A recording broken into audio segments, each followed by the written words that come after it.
Et on prend maintenant la direction de Ned, sur le plateau de Millevaches, où les acteurs de la gestion de l'eau et de la forêt se sont réunis sur une exploitation sylvicole. En ces temps de chaleur extrême, l'objectif est de faire de la promotion d'un mode de production qui préserve la ressource en eau. Lauriane Arzel avec Carole Maillard. Le credo du propriétaire, c'est de ne jamais faire de coupe rase, tant que c'est possible, sauf vraiment en cas extrême. Un mode de production pas encore très répandu en Limousin et que sont venus découvrir les acteurs de l'eau et des forêts. Sur cette exploitation sylvicole de 36 hectares, le propriétaire conserve feuillus et résineux, un choix bénéfique pour la gestion de l'eau.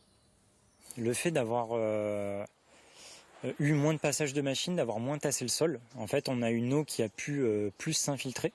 Donc déjà on a maîtrisé la quantité d'eau qui s'infiltre dans le sol et celle qui reste en surface. Une bonne gestion des forêts peut aussi améliorer la qualité de l'eau. Conserver le bois mort ou le gros bois, c'est maintenir la biodiversité et préserver l'état de la forêt.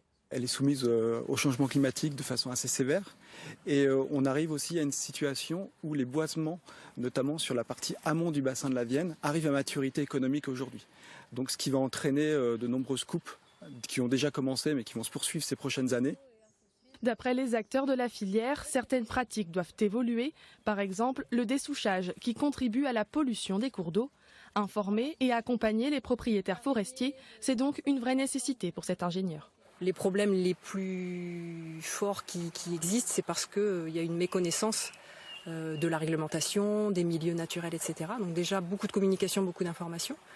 Les professionnels forestiers se forment à ces questions-là. Il y a une adaptation du matériel, il y a une adaptation des interventions. Des avancées qui se construisent sur le long terme face aux effets du changement climatique. Les acteurs de l'eau et des forêts ont déjà prévu de nouvelles rencontres. Il est 19h.